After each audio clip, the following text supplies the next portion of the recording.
নমস্কার বন্ধুরা, চৈতালি রান্নাঘরে আপনাদের সবাইকে আবার সাদর আমন্ত্রণ জানাই। আজকে আমি চলে এসেছি আর একটি নতুন রান্না নিয়ে। আজকে আমি আপনাদেরকে সয়াবিনের মালাই কোফতা বানিয়ে দেখাবো। এটা যেমন টেস্টি তেমন হেলদিও বটে।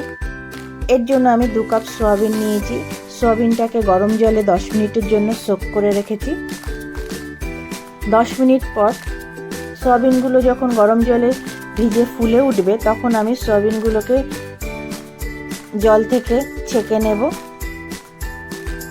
তারপর আমি হাত দিয়ে সয়াবিনের ভিতর যে এক্সট্রা জলটা রয়েছে আরও সেই জলটা একদম চিপে চিপে দেখুন অন্য একটা বাটিতে তুলে নিচ্ছি, যাতে কোনো সয়াবিনে জল না থাকে। এবার একটা মিক্সির মধ্যে সব সয়াবিন দিয়ে আর 3-4টের মতো আমি এখানে লঙ্কা দিয়েছি, 1 ইঞ্চির মতো আমি আদা দিয়েছি, আর একটু পুদিনা পাতা আর 1 চামচ মৌরি দিয়ে এটাকে আমি মিক্সিতে ঘুরিয়ে নেব।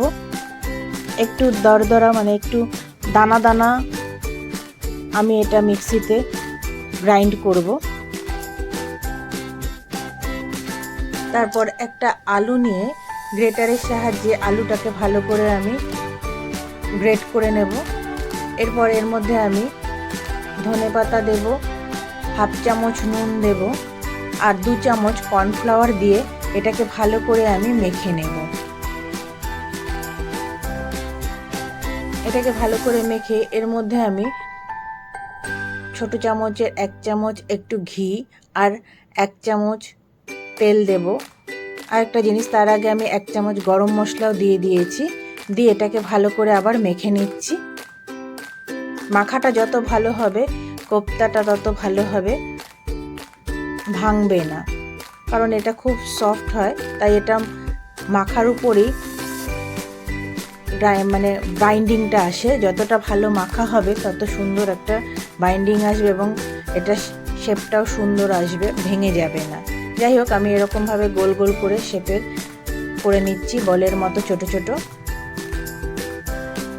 এইভাবে আমি একটা একটা করে সব কোফতাগুলো রেডি করে নেব।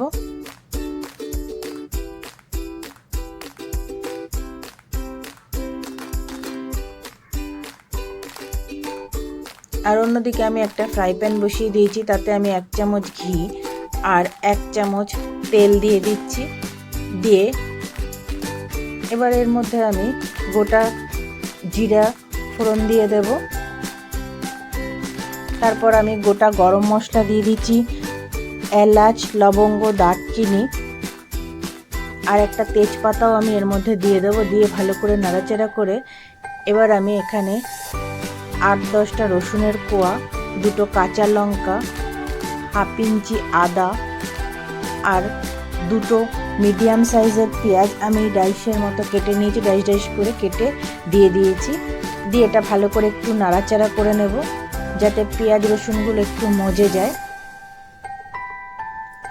পেঁয়াজ রসুনগুলো একটু মজে গেলে তারপর আমি এর মধ্যে টমেটোটাও দিয়ে দেব। টমেটোটা দিয়ে আমি এর মধ্যে 1/2 চামচের মতো একটু নুন দিয়ে দিয়েছি, যেন তাড়াতাড়ি মজে যায় এটা। এবার আমি একটু ঢেকে রাখবো।